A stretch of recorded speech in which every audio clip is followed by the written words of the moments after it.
Well, good evening, and I'd like to call to order this special committee of the whole meeting of the town of Saugeen Shores, and I certainly want to welcome everyone in the chambers this evening. Our first order of business is a declaration of pecuniary interest, and I'll remind every member of your responsibility to do so. None. We have no additions, deletions, or amendments to the agenda. Just hang on here. I think I've got the wrong agenda here. No, I don't. No, I'm right. We have three agendas tonight. So we have no delegations. We'll go down to the first thing we have for this special meeting is the Community Services, Parks and Recreation report. It's for our pool update, and I believe we have a consultant. Jane's going to start and introduce our consultant, and then we'll hear the presentation. So go ahead, Jane. Great, thank you. This evening's report is a consolidation of three presenters updating council in regard to a new aquatic facility. Since 2007, staff have provided council with a variety of reports that have referenced the existing pool as well as consideration for a new pool.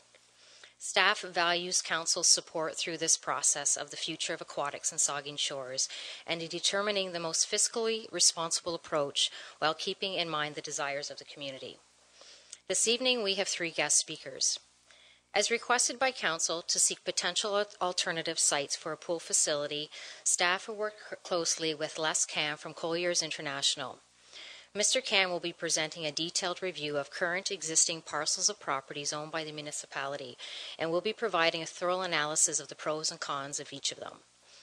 Our second speaker, Jay Lim from Perkins Will provide you multiple options in regard to a pool and its amenities. Option 1 really outlines what we have heard from the public over the last number of years, as well as some of the trends that staff have researched while visiting recently constructed pools in Ontario. The additional options provided to council this evening emphasize the flexibility within the different design elements. The proposed drawings are only conceptual at this time and can be adapted to either the west or east side of the community complex or even as a standalone facility on a suitable size of property. Staff have certainly heard from council the desire to consider alternative material options when it comes to the design of new pools. Mr. Lim will provide information that Perkins will have researched when it comes to different design elements. Our third speaker, Aquatic Supervisor Shanna Reid, has prepared an in-depth business plan for a new facility. Although a majority of Shanna's information reflects option 1, it can certainly be enhanced to include a preferred option by council. We anticipate the multiple options for the pool as well as the amenities will be a conversation of council this evening. In an attempt to give all guest speakers ample time to present their reports, we ask that council keep questions to the end of their presentations. At this time, I'd like to call Les Cam from Colliers International to start.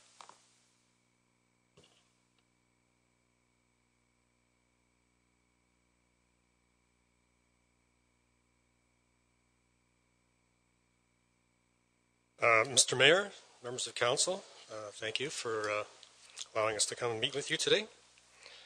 My name is Les Cam from Colliers, project leaders, and we were asked by the town to look at 4 different sites around the town and to assess the potential for each of those for the development of an indoor aquatic facility. We tried to take a pragmatic approach to looking at the 4 sites. We looked at identifying pros and cons for each, and a general overview using the schematic, the P&W schematic, as a reference design. That's the one we've used as the base.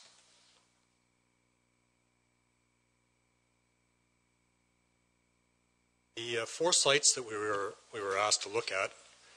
The first one is Cameron Park, which is a park at Mill Creek Road. It's an existing town park location. It houses 2 baseball diamonds. There's a small wooded area and playground, and it's adjacent to the Saugeen District Secondary School, which is the current location for the Centennial Pool, which is built back in 1975. The park is zoned open space, and a pool is permitted at that location. The second site is the Fenton site. That's the Sunset Boulevard and Bruce Street. It's an undeveloped greenfield site. It's zoned R1 currently. The third site is the Plex site here at 600 Tomlinson. And we looked at two areas on the Plex site. One is the west side of the arena, and one is the east side of the arena. Well, Cameron Park, again, adjacent to the secondary school, the Saugeen District Secondary School.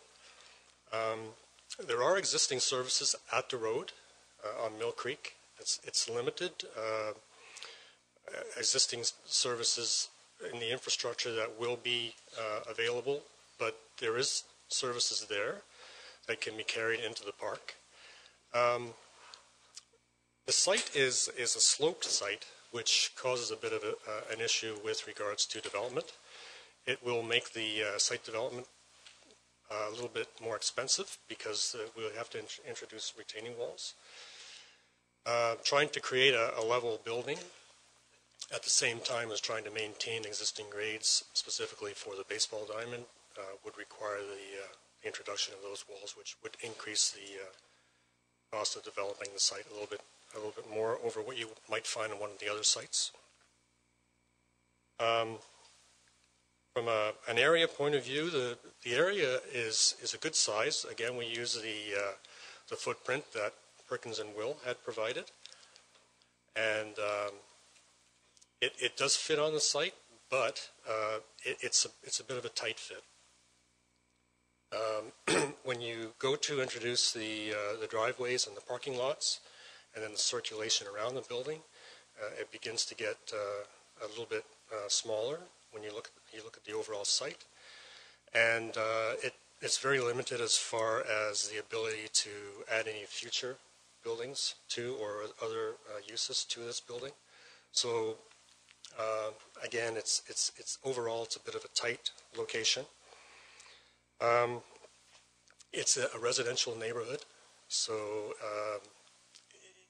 from a profile point of view, it's a lower profile area, a little bit buried into the residential area. There is an existing gravel driveway, an existing parking lot, and a small washroom building, but we would need to add driveways and we would need to add parking to the site to accommodate the new building.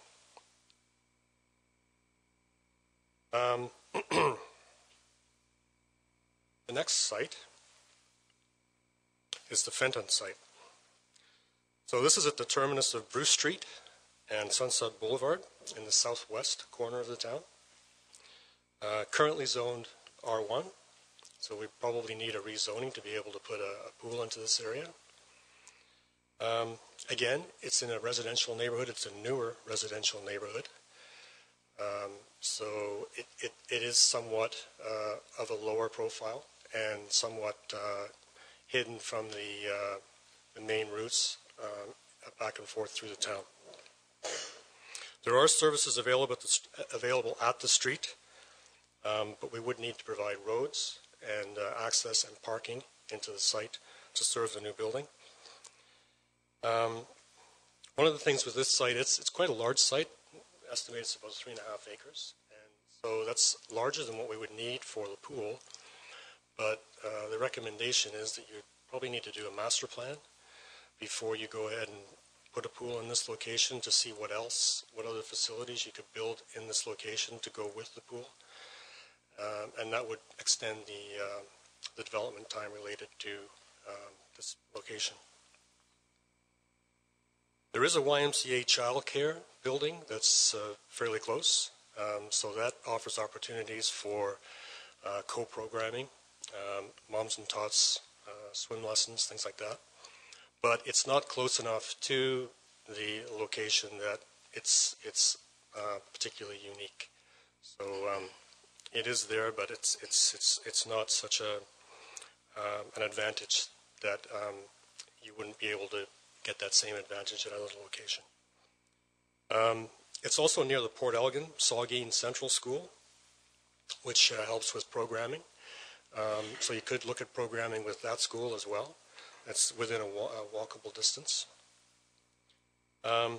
This site is probably the highest development cost of the four that we've looked at, mainly because of it being a greenfield site and having to create the infrastructure to get into the site and to serve the new building.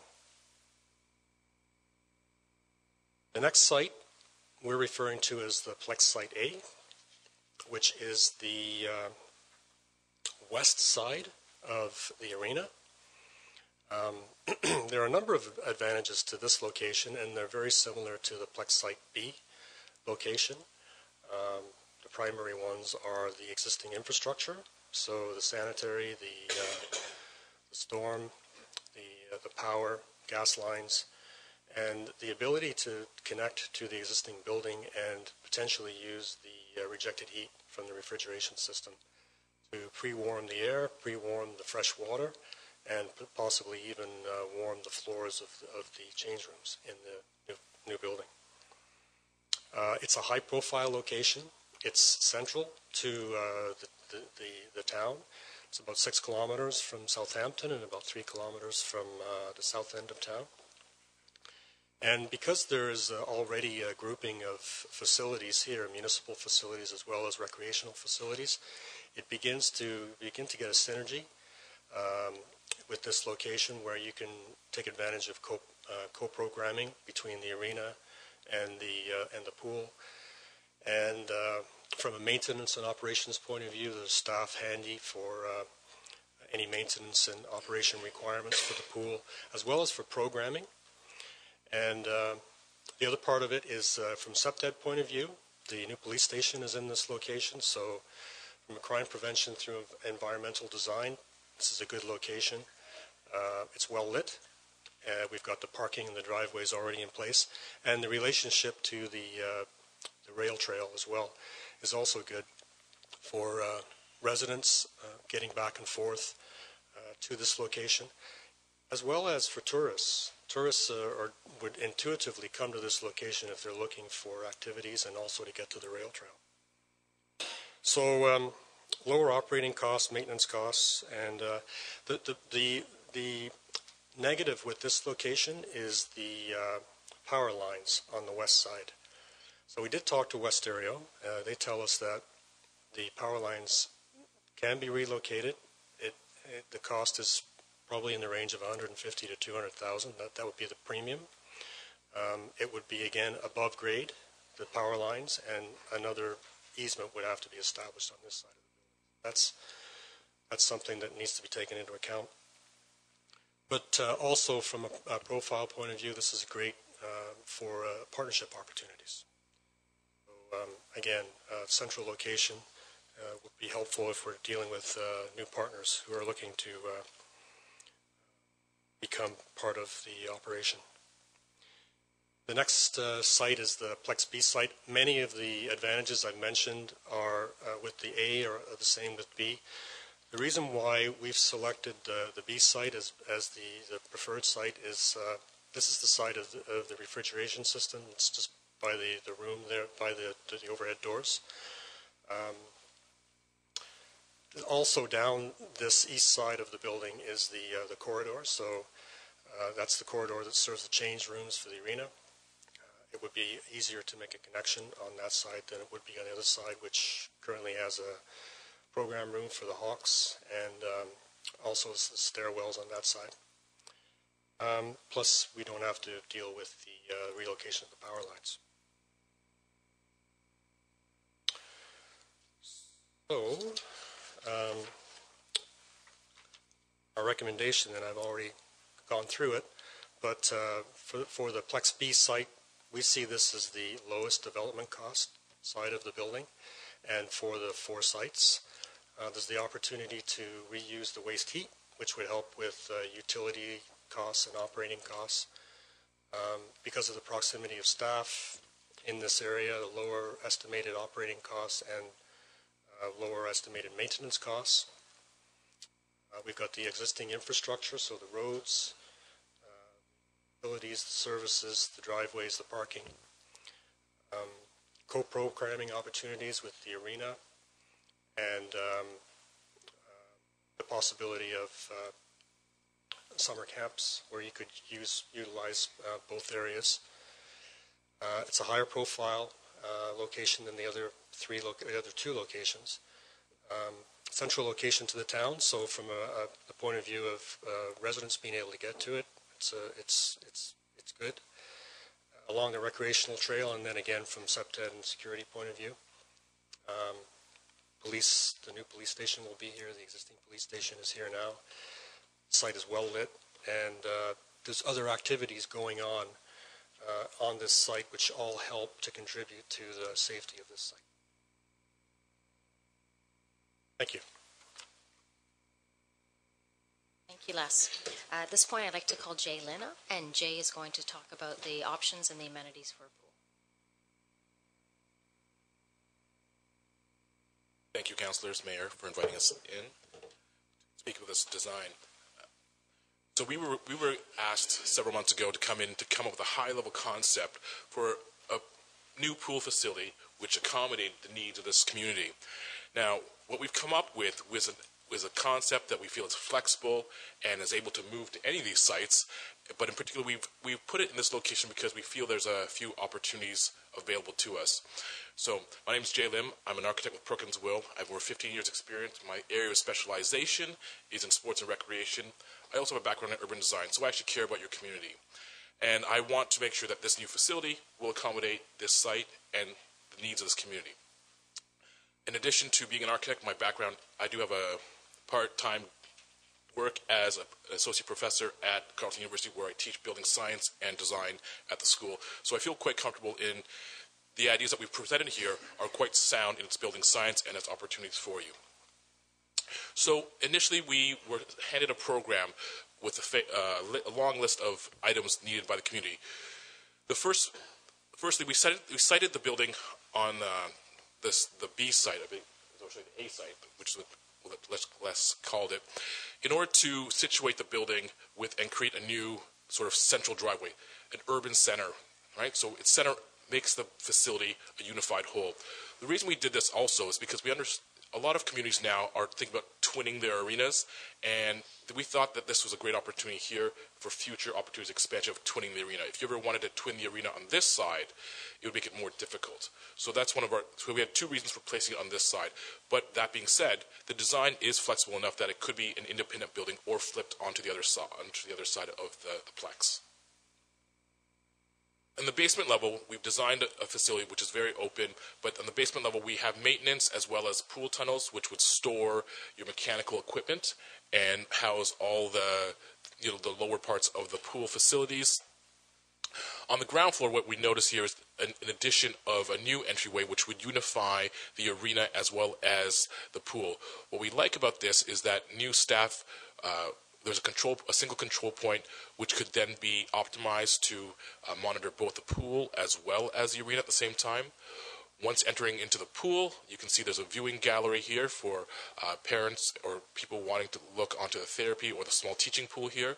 We provided 2 universal change rooms which will optimize your ability to run programs simultaneously, improve cleaning ability, and improve SEPTED because it will allow your guarding staff to monitor the facility all the time.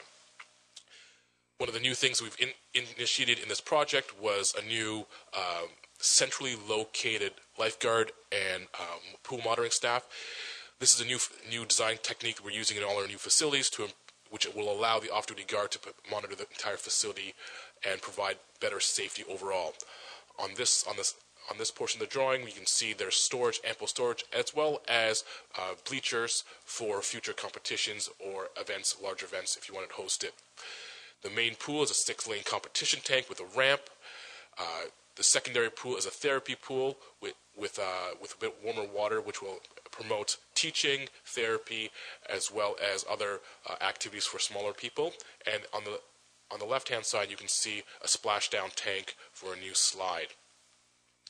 On the upper level, it's, again, quite flexible. We have multi-purpose rooms for the community kitchens, meeting rooms, as well as a track that goes around the facility, which would be enclosed with a glazed element in order to keep the humidity within the pool. We did evaluate several options in regards to envelope types.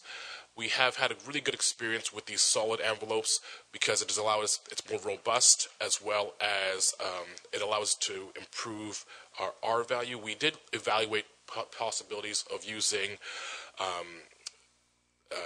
inflatables or fabric architecture, but we didn't feel that it provided enough R value for this facility, which is quite hot and humid, especially in our northern climate. We haven't had very much success using that in the past. We were asked to also evaluate other options, right, a lower cost option. So in this option here, we have kept a similar envelope, but we have reduced the program. We've reduced the splashdown tank and slide area, and that has trimmed down the facility a bit and reducing the budget by about $2 million because of space as well as equipment costs.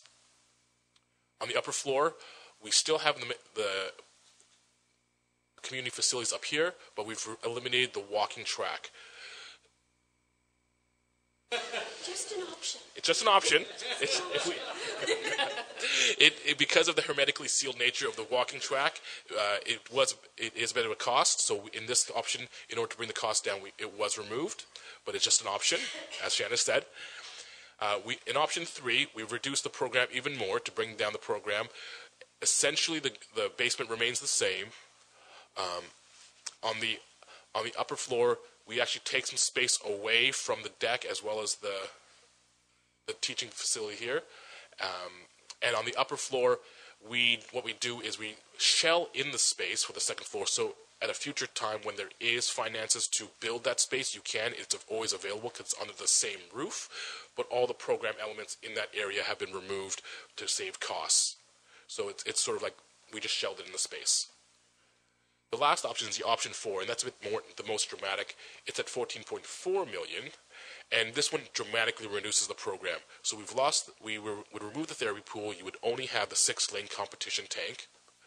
You can see it dramatically reduces the footprint here. Okay, now there's only one universal change room and one pool monitors area.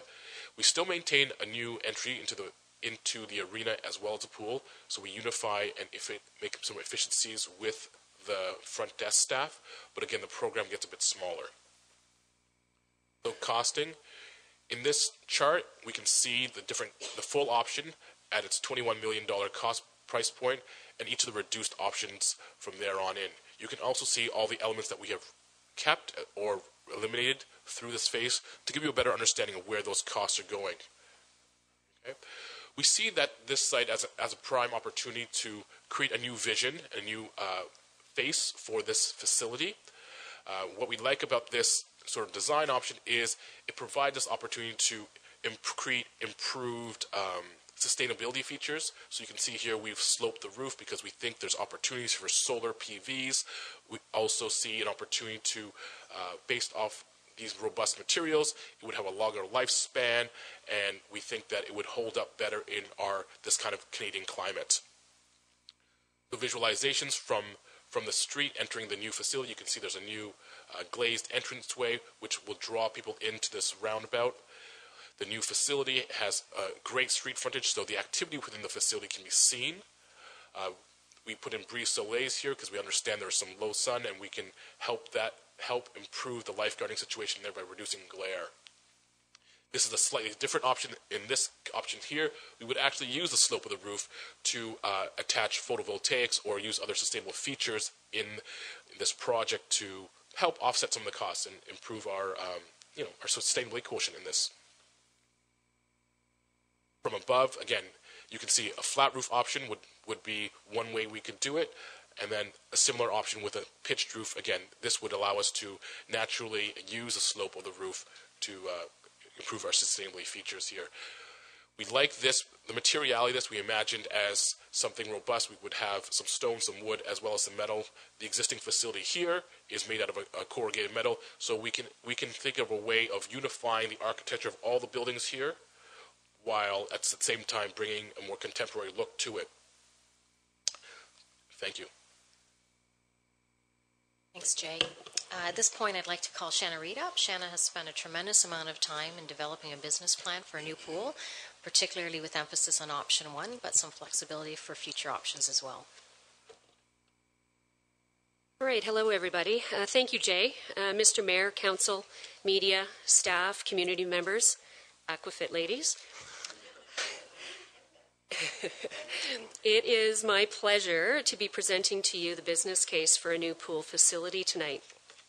I'll be referring to the business plan for option 1, November 2017, the document that you've received in your packages.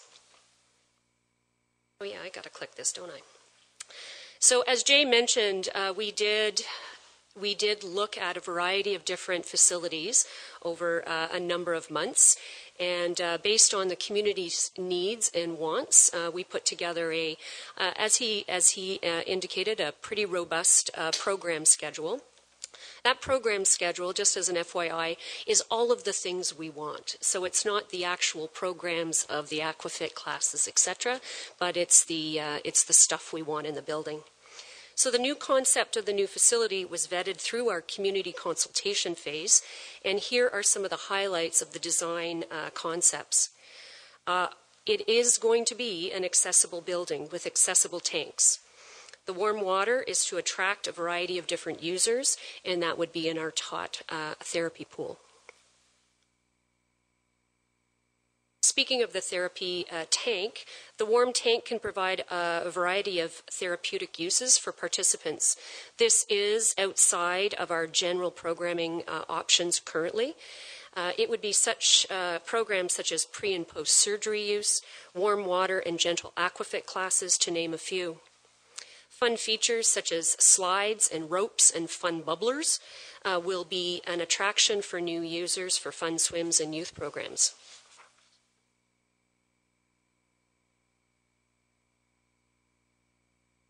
So we are recommending that a 6-lane pool facility for added programming space be made available. The multi-use tank can accommodate additional lessons, advanced courses, and provide regional swimming programs and competitions that we could possibly host.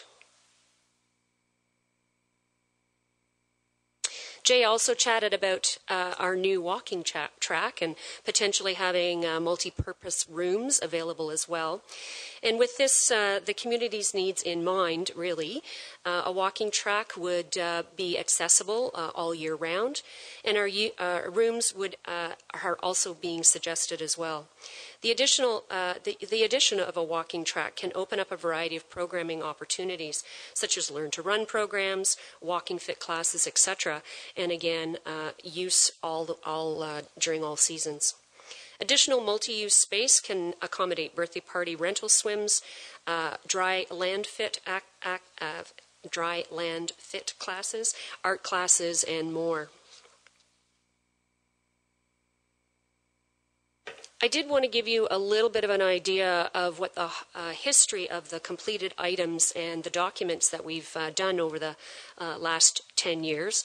Since 2007, we've done a number of studies which have definitely been needed. In 2007, our next wave, phase 1, our community consultation phase, as well as our conditions report, was completed. In 2010, we did a next wave, and it was called Next Wave 3. That was done by Monteith Brown, and it was a comprehensive report on the options for a new aquatic facility. Some of our additional pieces that we've done over the years, in 2011, we did a swimming pool conditions report, and that was done by Walter Fady, and he reported on the general conditions of the pool facility at that time. In 2014, Council approved the construction of a new aquatic facility pending provincial and federal funding. 2016, we did a recreation master plan and community consultation process. And this being very interesting to note that our community said that a new aquatic facility was number 3 on the list, just below our walking trails and walking in general. In 2016, we did reference drawings that were completed by Perkins and Will. The full list of the report is in your document. The user groups, I did want to chat a little bit about our user groups that we currently have and the potential of additional user groups that we can bring into the fray. Provided, I'm not going to go through this little poem that I've done. It is in your package. The poem actually provides a list of people that potentially would be using our facility at any given time. And it highlights that at any given time, your family most likely has used our pool facility already. It is in the business plan if you'd like to read through it. Our list of current user groups are Aquafit Ladies. Come on, ladies. Woohoo! Okay. They're normally a little more talkative than that. Our Breakers Swim Club. Saugeen Shores Life Saving Club. Our Masters. Okay, this is going to be a long list if we keep our Masters Swimming Club, our Swim to Survive participants, our Learn to Swim participants, our Girl Guides and Girl Scouts, our First Nations participants, Special Olympics, Heroes on the Move Camp, Groundhog Divers, Fun Swim participants, Lane Swim participants, and I'm sure I'm missing a few. I do want to add in that we've had a number of specialty groups over the years that have been actually very interesting.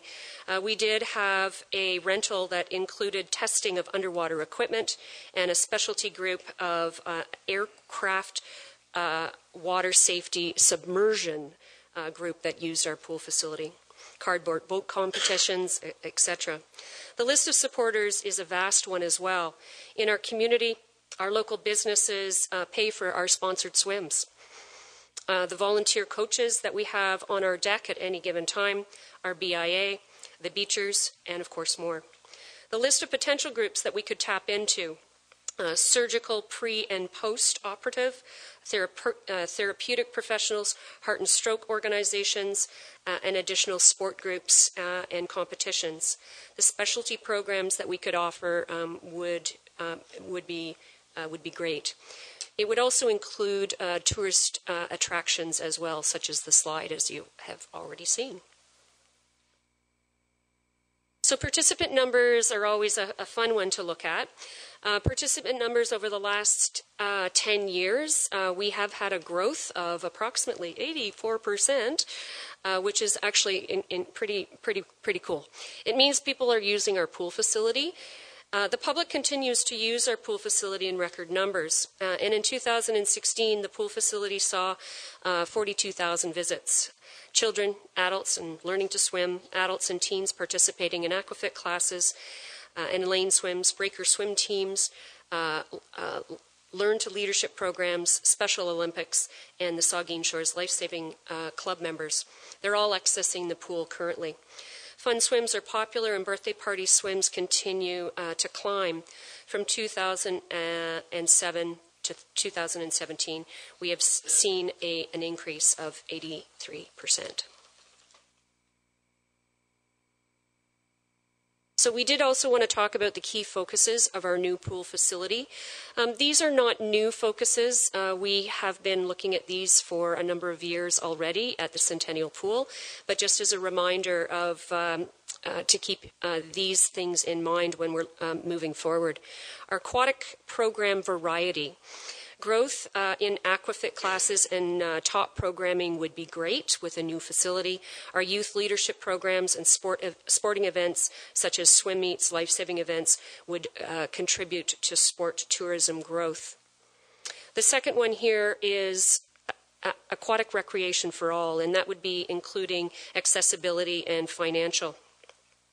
It's seen as, aquatics in Saugeen Shores is seen as an essential service. Programs have been developed to be inclusive as possible. Our Fill the Program offers unfilled registered spaces to financially challenged individuals and has been very popular, and we would continue that. We would also be utilizing the accessibility standards, which we do need to meet in the next coming years, 2020 2025. The third one is Healthy Aging in Canada, or I'd like to say Saugeen Shores. This is an interesting, it is investing in our healthy aging, and it's not an either-or proposition. It's a must-have. It's a must-do. With the addition of an indoor track, warmer water, and accessibility for this new facility, we will be providing healthy lifestyles and opportunity for safe choices for recreation in our community. The last, and certainly not least, the drowning prevention and water safety drowning prevention messages. In 2016, 297 Canadians drowned, of which 117 of those drownings were here in Ontario. We will continue to work towards drowning prevention on our lake, our community by the lake, as it is essential for us and our safe community.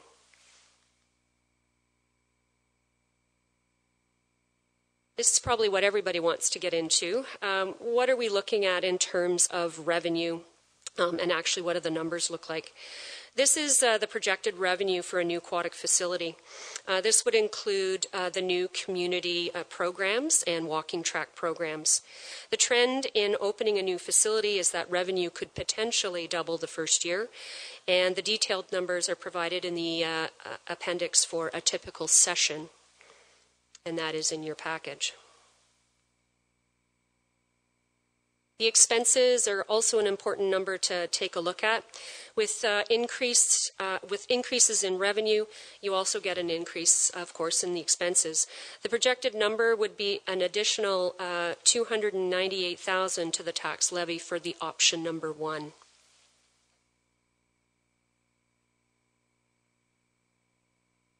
We've provided a staffing model for you to consider as well.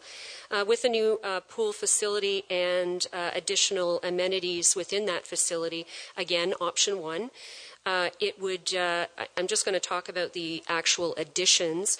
We would be looking for additional full-time deck supervisors to help manage the daily activities within that complex. And we would also be looking at adding on a full-time pool operator. That would be your maintenance individual.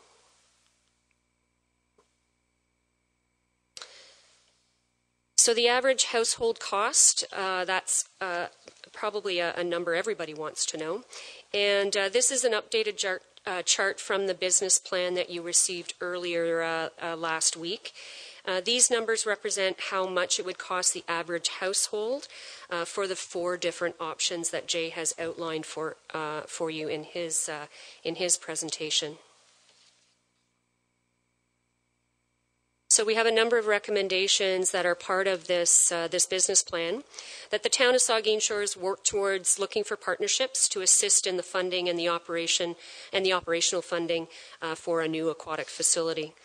That the town of Saugeen Shores investigates funding through federal and provincial grants and private partnerships. That the town of Saugeen Shores positions themselves to build a new aquatic facility in the near future. And D would be the new aquatic facility will have a variety of amenities as identified by the community. This facility will be financially responsible to the residents of Saugeen Shores by providing a variety of aquatic and land-based programming opportunities to be accessible to all. Thank you. Great, thanks, Shanna. And I specifically want to thank all of the speakers this evening who's put a considerable amount of time into each of their presentations. Staff continues to review potential funding opportunities through both federal and provincial grants. This evening, we seek Council's approval to commence actively seeking potential partners for a new pool. A partnership may be either through a capital building process or operating expenses, or potentially both. Potential partnerships could either be through school boards, healthcare systems, YMCAs, or Boys and Girls Clubs. It's important to note that a prospective partner may prefer an alternative location than recommended this evening, or even alternative features within the aquatic facility. Staff will continue to provide flexibility through those discussions when it comes to preferred options with potential partnerships. With Council's approval, staff will commence seeking partnerships for a new pool. Staff also recognizes that an investment in a new aquatic facility would be significant from both a capital and operating point of view. We commend Council for your ongoing support throughout this journey in determining the most cost-effective means of maintaining aquatics within Saugeen Shores. Thank you, Jane. And thank you to the presenters. I guess now it's an opportunity for the committee. If anybody, member of the committee, has any questions of a particular presenter or of Jane, now is the time. Councillor Grace. Mr. Mayor, I do have several questions, and I'm not quite sure who this would go to, maybe Jane. The first is in reference to something that was in the introduction of the report about the New Building Canada Fund Provincial Infrastructure Component Small Communities Fund. Now, it says that all funding for new projects must be prioritized by March 31st, 2018. Is that something we would be applying for right away? It's something we're not dismissing anyway at this point. We've put some preliminary questions forward to the funding regarding critiquing and our eligibility, which we're still, to be honest, waiting back for some background information from them. But certainly with Council's approval, if that was something that Council was interested in us researching, we would definitely look into that. Okay. And also related to the issue of potential grants, I'm assuming staff is aware of the database of grants that's been provided by Bruce Power that's available at our libraries? Yeah, we're looking at all potential opportunities. This one was significant to us. We are aware with the Canada Build Fund that we are aware of some neighbours that have recently received significant funding throughout that process. So that one is at the top of our list right now, but we'll continue to seek other funding opportunities as well. Okay. I have a question about the, two questions actually. The Fenton site, considered to have the highest development costs. One of the things that concerned me, I guess this might be a question for our CAO, but it says that this site is zoned currently R1. To me, I guess this is more of a comment than a question, but maybe you could confirm if I'm on the right track here. If we chose that site or seriously considered that site, not only would we be having higher development costs in terms of providing infrastructure that doesn't exist there right now, but to me it seems like we'd be giving up potential neighborhood space and that we need, or we're going to need, and also potential tax revenue from those homes that would be built there. Is that a reasonable line of thinking? Or? Okay. And my final question is about the option of trying to provide features like the walking track, gym, and this is actually not my idea. It's something that Greg mentioned at Greg Lancaster, who's the manager of our facilities here. He mentioned in a meeting I was at earlier today about the possibility of redeveloping the Centennial Pool site as a location for some of those features, that might be a more affordable option. Is that something that you could comment on? Certainly, it's I guess anything's on the table right now. I think we need to be cognizant, though, of how many buildings we want to maintain, and that would be an additional building that would be borne on the tax levy. Okay. Thank you. Vice Step. Thank you, Mr. Mayor. I just wanted to ask for some clarification on some of the information that was provided, and it's related to Shanna's business plan. I'm not clear on what the difference is between page 15 and page 16 in the business plan. Page 15 has a revenue total on it of about $90,000, and then when you jump over to page 16, there's a few other items in there that pull that figure up to $420,000.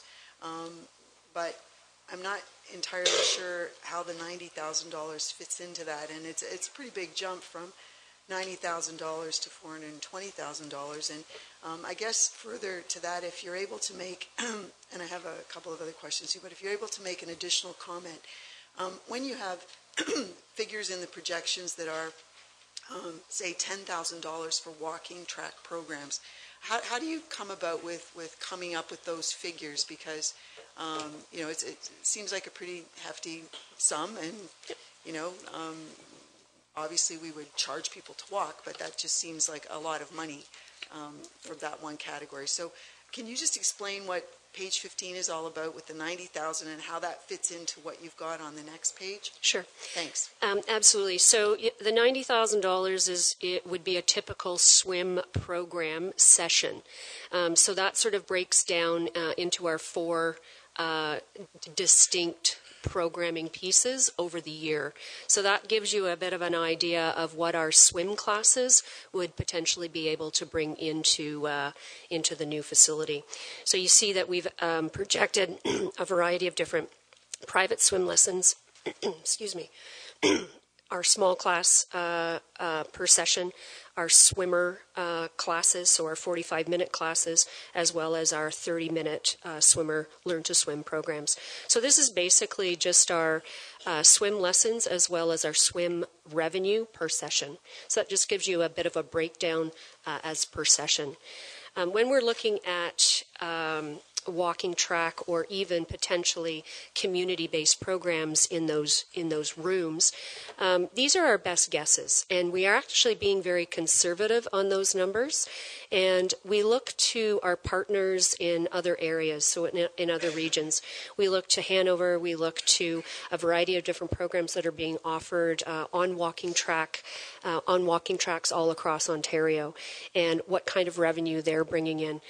We did do this as a very conservative number, and we think that could actually be quite a bit higher, but we brought it in as a lower number to begin with. And that's on a yearly basis, Diane. Ask the other one. I appreciate the all the reports we received. I had hoped we might have seen some, at least a drawing or two that showed the Perkins Will idea on the other side of the building, since it seemed to rise up as the recommended location from one of the reports.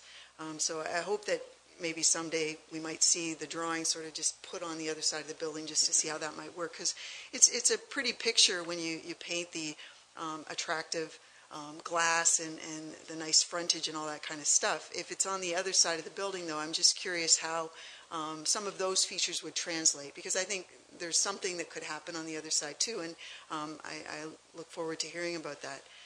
It's a bit concerning still, though, that and the numbers, of course, over 10 years keep going higher and higher, and it would appear now from what we've received that when you look at the operating costs and the annual operating expense that would be attributed to debt over a 20-year period, that it's hovering in the neighborhood of $1 million per year added to the tax bill.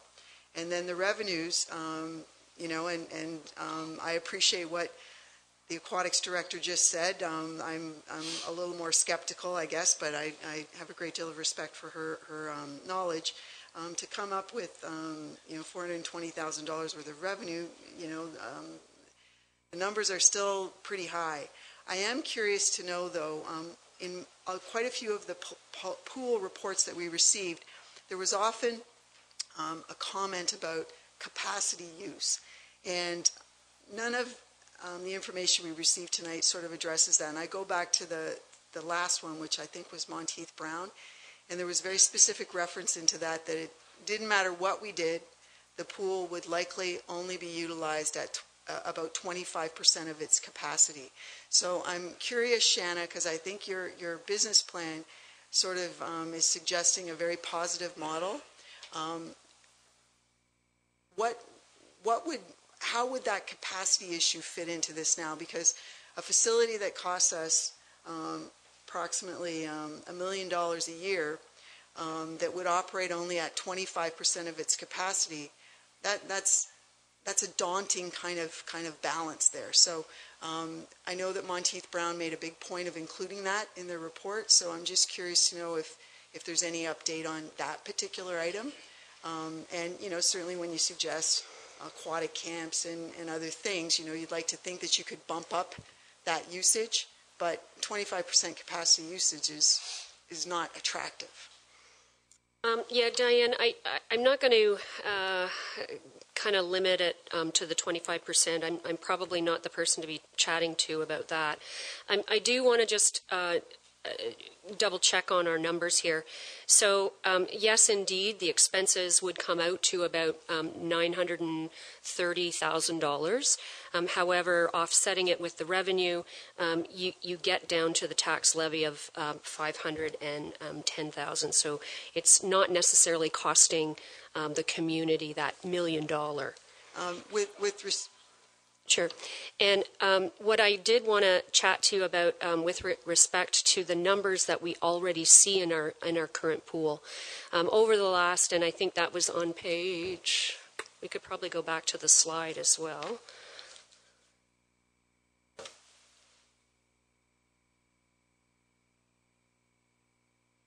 With respect to the numbers over the last number of years, that's an 84% increase since 2007. That's a pretty, with regards to the people using our pool facility. We're right now at, we're getting to the point where we can't put any more people in the pool. There's not enough pool space.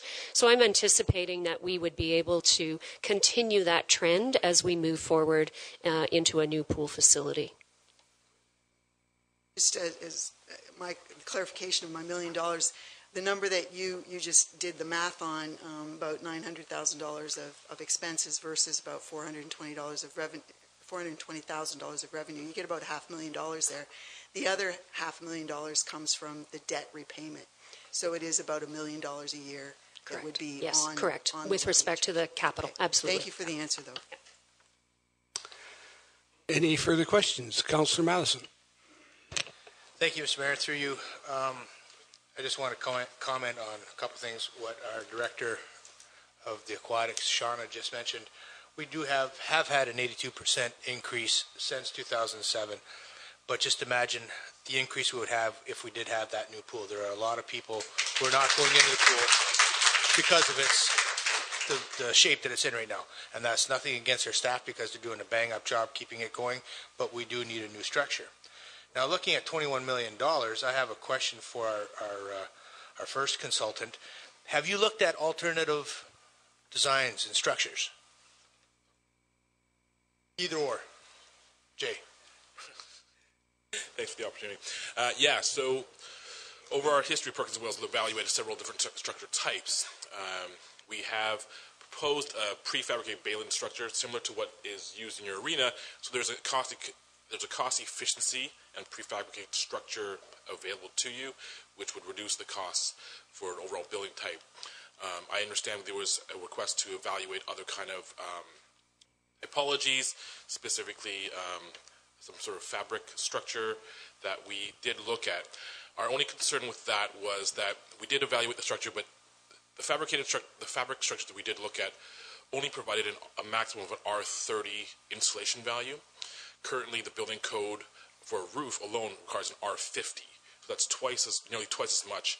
I'm not sure we could get the performance value and out of one of those type of structures. We feel like the solid structures provide a more robust long-term benefit. These facilities do get beat up quite a bit. We also see the potential in one of the other issues we had was fenestration, getting passive solar into there to use natural heating and cooling.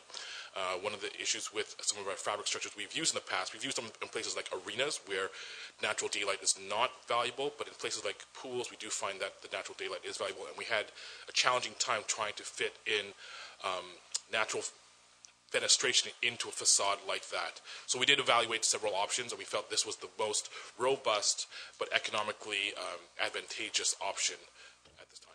Have you looked at alternative structures such as the pool design in Collingwood, their reports tell me that they are 70% more energy efficient than a brick and mortar building because their insulation is far superior to that. It's not brick, it doesn't attract the cold. Yeah, so the research that I've seen for this Collingwood facility, again, the maximum R value I see is an R30. Even your house, you're required to have a maximum of an R28, and your roof has to be an R50. I don't know how they manage to get an R50 insulation value out of that single membrane with the fiberglass insulation. I think, from what I read, it is a fiberglass structure, and I am unsure how one would put in enough insulation into that to get the R value you'd need. Again, the more R value you put into a fabric structure, the less light you would get. So the benefit of having a tensile structure is that you get this naturally diffused light. So it's really great for things like soccer fields where you don't want glare like that, or hockey arenas where you're naturally lighting it anyway. For a pool facility, I'm concerned about the humidity, and I'm also, because it's very hot in there, I'm concerned about the condensation that might happen. Again, I would be more than happy to take a look at the research into that, but I am unsure, in all my experience, how they would achieve that insulation value that one would need, especially in a hot, humid environment like that. Well, these are newer structures that are out there, and there are more and more of them throughout Ontario and Canada, and they're putting out the statistics of the 70% more energy efficient than your traditional building. So if you wouldn't mind, if you could, and get back to us with that, that would be fantastic. Sure. Because anything that will lower the cost of a building, half percent, like 50% of the cost, is going to ensure that we'll get our building up a lot sooner. One of the other variables we have to understand too is that energy efficiency isn't necessarily in the envelope per se, but also in the mechanical equipment. A lot of our building retrofits that we do, where we keep the existing building, existing envelope, but we just update the equipment that's 20 years old, we also see an improvement of 25% from our energy efficiency standpoint, and we haven't touched the envelope. It's just purely mechanical equipment. So again, until I see the data, I'll happily take a look at that, but I think that's another consideration we would have to take into look at. Councillor Minaj. So much in so little time. Thank you, Mr. Mayor. This journey is something else. Since 2007, and certainly 4 years ago, I talked about the fact that we'd probably be looking at an $18 million pool, and I was convinced that it wouldn't be there at that number, and I kept my model of 6 million, 6 million, and 6 million, and I see that now we're talking 21.4, and we're working on a municipal 1/3, grants 2/3 model is what was shown on the average household costs table. So I believe the community deserves a new pool. And sometimes I wonder if it's cutting off your nose to spite your face. If you were told you could only have the $14 million option 4, and I'm assuming that wouldn't increase all those other costs because it's the same pool, it's just a new one. Because eventually there must be a date in the future that says this existing pool will no longer be able to operate. And yet we've been able to creatively find ways to keep it going. So we're talking about at some point it can't keep going. And we need to make a decision. So my decision block is yes in favor of a new pool, and then it's no more maybes, it's no more studies, it's yes. So then I got to wrestle with which one of these options is the right option to go with. Well, obviously, if it's the only thing we can afford, and if it's the only thing that we can raise grant money for, then the $14 million one has to be the minimum option. Or people say, no, we'd prefer to drive somewhere else and use the facilities that would come with an option 2, 3, 1, sorry, I've reversed these. 1, 2, or 3, we would prefer to go to a community that has a 1, 2, or 3, and we don't want the 4. So I need to know that. Somehow I need to know what the users are saying is their bottom line on this. So we keep throwing in option 4, but is it really there? Is it really an option? And I don't think it is. I think we've moved beyond option 4, and so have I. So I've moved to option 2, if I can get it right, option 2, because I'm saying that the remaining 7 million, 7 point, I got to get my numbers straight. 7.1 million, 2.1 million from, sorry, $2.1 million from option 2 to option 1. I believe that's a fundraising goal. And I believe that that's a local community fundraising goal. And we should have been having that discussion at some point too, Mr. Mayor, is what are our expectations on our community for fundraising? So when we look at things like a track and a sauna and a slide, I think those are valid fundraising goal opportunities. So for me, it's getting past this what seems to be this hamster wheel that we're forever going around and around and around, and we can't stop it. And I need to stop it. I need to find a way to stop it and say the time has come to make the right decision. So I got a question after all my pontificating. Sorry about that, but at least you know how I feel about it, and I've got one more year to feel about it that way. So for Shanna, though, I'd like to know, we didn't in the estimates here. Option 4, then, it would keep the existing staff and programming. Is that a fair statement to make? That's one question. If we stayed with the option 4, that's status quo. We're moving from the existing to a new existing, the same thing but new. Yes, I specifically did not look at option 4. My main focus was option 1, and that was the full design envelope. But yes, indeed, option 4 would be keep the existing staff complement as we currently have. With additional space in the pool, it would be advantageous to actually have additional maintenance staff and pool operator status in that envelope as well. But again, I didn't look at that specifically. It was option 1 that we looked at. All right. So, Mr. Mayor, my last question, to keep it short, then, is to ask, how and when are we going to find out about the partnership or the grant funding opportunities? Because every time we come forward with another one of these studies and another one of these, pick option 1 to pick option 4, there's no supporting financial data that says this is how there's the bad news story. Like it sounds like we can't get there because it's too rich, it's too much, and I don't believe that's true. So I would like to know when we're going to hear the good financial dollar value that we can make a good, reasonable decision. How can we get that answer? First of all, we've got a recommendation tonight that directs staff to seek some partnership, so I think it's kind of premature to say. We talked about applications to the Build Canada Fund and a number of different sources. We've talked about fundraising to get that final answer. I think this is just one more step in it. I don't think, Neil, so I really can't tell you when we're going to have that answer. I think we need to explore all of these options to see where we can, if we're successful with the Build Canada grant. If we're not, then we need to have a look at other ways of financing it. So my request to you and to the members of council and to staff would be this, that there's a magic date that's coming up next year where we won't be able to talk money anyway. So is it reasonable to say that are we waiting another year or another 4 years or another term of council? Could we expect this in 6 months or 3 months? Could we expect reasonably to be able to have the dollar figures and be able to reasonably tell the public, you can't have the $21 million one, but you can have the 14, whatever the answer is going forward? When can we expect to be able to do that?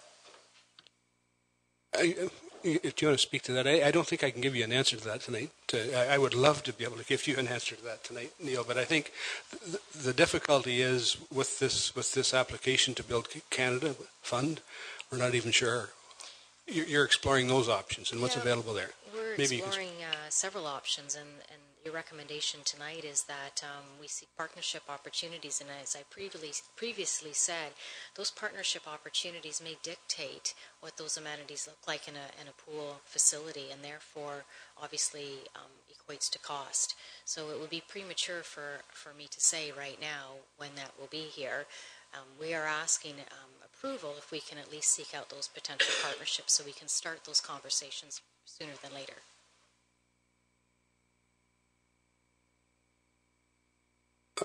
Councillor, we'll go to Councillor Mike Myatt. Thank you, Mr. Mayor. I'll be supporting the recommendation this evening. I think that dating back to 2007, 5 reports later, I personally would prefer we don't see another report.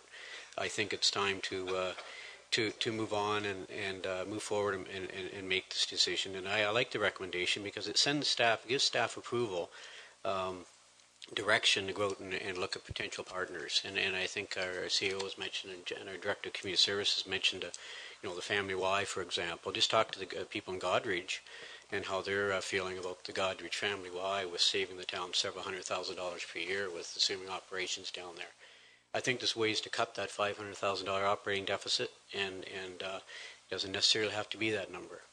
I take a look at, one of the comments made a little bit earlier was, well, the cost was $14-15 million. Yes, it was 10 years ago, $14-15 million. And in another 10 years, it's probably going to be $30-some million. So at some point, we need to make a decision to move forward. Karen Gill wrote an interesting article in here this evening. All of council received it. What if we do? What if we do, and what if we don't?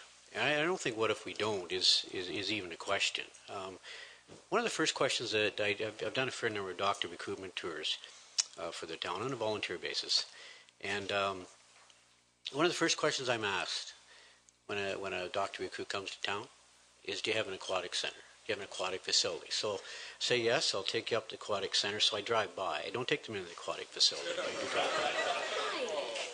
No, it's a nice aquatic facility. You do maintain it in a clean state, Shannon. I think there's a lot of other much nicer aquatic facilities around the province of Ontario. Take a look at the Hanover Rec Center. Take a look at the Hometown Family Y. There's some beautiful facilities out there. And I think this community deserves the best. And our tax base is growing. Our assessment's growing. I think the life expectancy of a pool is 30 to 35 years of age. And this pool is now 42, going on 43, hanging on by a thread. So it's time to make a decision. I think if dollars fell from the sky and we got 7 from the province and 7 from the feds, I'd like to think that we could raise the $7 million through fundraising and through debenturing. I know there's people in the audience here this evening. Called me to a meeting a month or two. They said we want to get going with the fundraising campaign, and that groundswell's building. It's growing, and I have 2 more cards for you, Mr. Mayor. I understand you have some postcards presented to you today. So I think there's a lot more coming, and it does come down to dollars and cents, no question. I understand that, and I think if the recommendation is approved this evening, which I do support, let's send staff away and take a look at some financing opportunities, some partnership opportunities, and let's make this thing happen. Thank you, Mr. Mayor. Yeah, Councillor Rich. Yeah, I'll be very brief. What we're looking at is we need to lower the operating costs. We need to lower the capital costs. I'm in favor of the recommendation. I think that if we can find partnerships that are going to help that's only going to well for us. We need a new pool. I'm in favor of going for the best option that we possibly can to make sure that we provide the kind of community that people want to continue to move to. That's kind of where I am. I do have one quick question though. So no one ever talked about the geothermal location. Where is it? Well, it's actually here at the arena. Yeah, where? It's at the back of the arena. It's actually on the east end of the arena. We talked about the power lines. No one ever talked about that being an issue with regard to construction of a pool facility.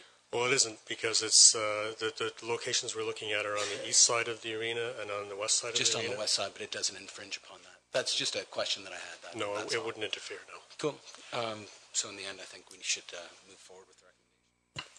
Okay, any other comments? Deputy Mayor Charbonneau.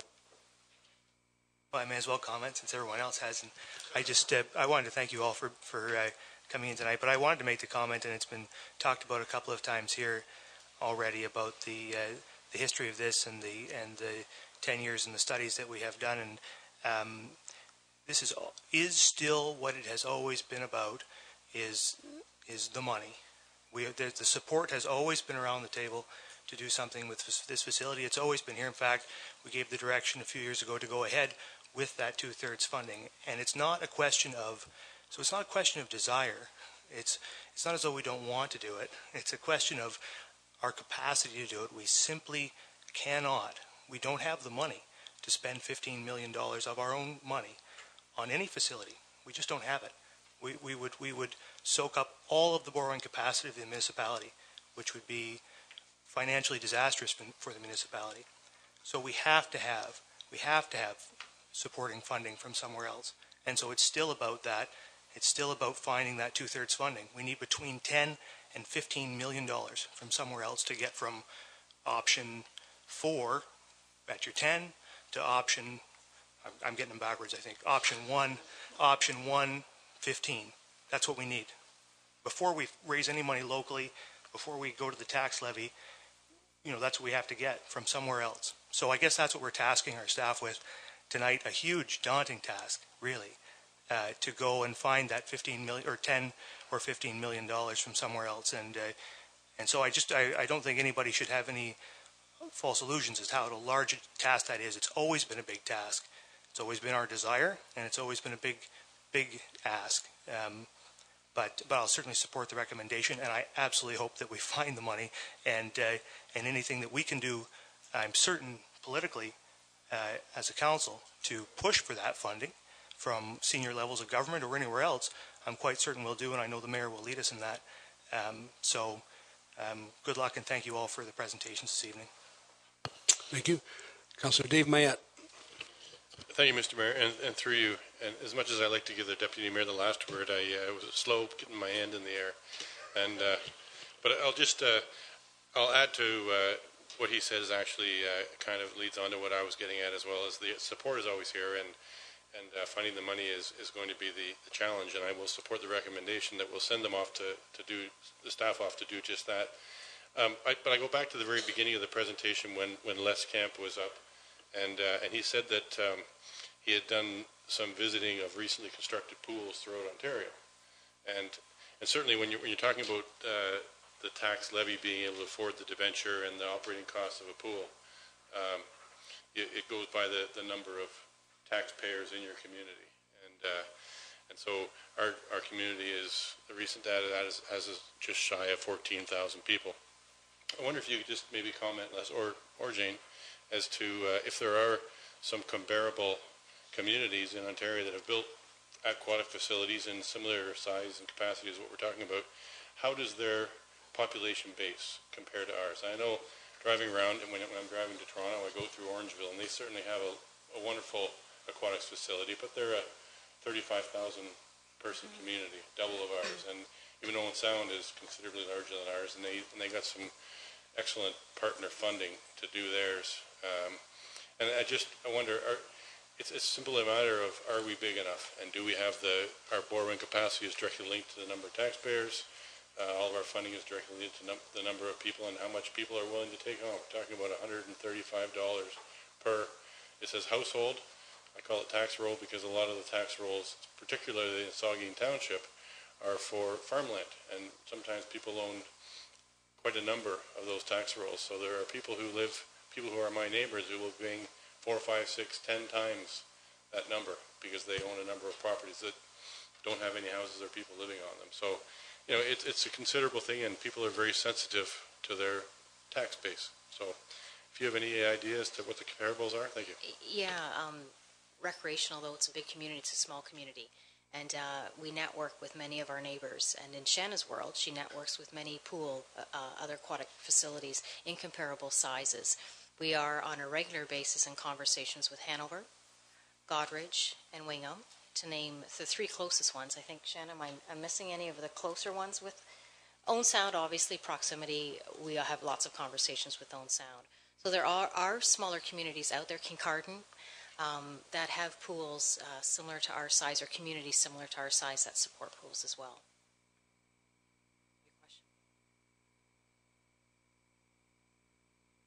Probably the most recent one would be Hanover in the area, but Bracebridge completed one probably within the last 5 years. I know Shanna has toured in Bracebridge. Huntsville, help me out, Shanna. Yeah, so Bracebridge was definitely one within the last 7 years. Wilmot was another very small community that just recently built, and that would have been in the last 4 or 5 years. And Wasaga Beach was probably another one with respect to a combined partnership with the YMCA. Those are some of the ones that we've looked at, for sure. Okay. Well, I think we've had some pretty good discussion and some presentations here. So I think we do have a recommendation, and I'm going to read that just before that. Council will know you got a letter that I received from. I met with 3 people this morning. They presented us with a petition, which the clerk will have as 300 names, and I think there's 900 of these cards in a box in my office if you want to see them. But I will put them on the table here for anybody that wants to go through them. So you see there is a great deal of support in your community about this issue. So with that, I'll take the recommendation that it's recommended that the council authorize staff to seek partnership opportunities for a new pool and related amenities to be located at the community complex site. And further, that staff report back to council in 2018 with preferred partners and a level of magnitude the partners wishes to undertake. Any questions to the recommendation? Vice Deputy Mayor Huber. The recommendation is very specific to the Plex site. I thought I heard you say that a potential partner might be interested in a different site. Is this in any way limiting? No, not at all. And if that is a preferred option of the partnership, we'll be back to council to discuss that. Councillor Madison. Thank you, Mr. Mayor. Can we take that part out of the motion then and just leave it to seek alternative funding methods and just leave it that we can decide the location once we get those options? We can with the pleasure of the committee. Would anybody want to second the motion that would remove that? So the motion would read that council authorizes staff to seek partnership opportunities for a new pool and related amenities. Is that fine? Is that where you're going then? So you move to take that out. Have you got a seconder for that? Sorry, John? Okay. So then I'll read the motion again.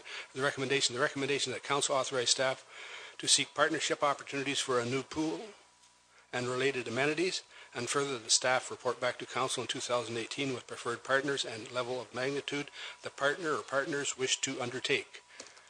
Okay, I'm going to call the question. All in favor? Opposed? That's carried. Thank you very much, and thank everyone for your patience this evening.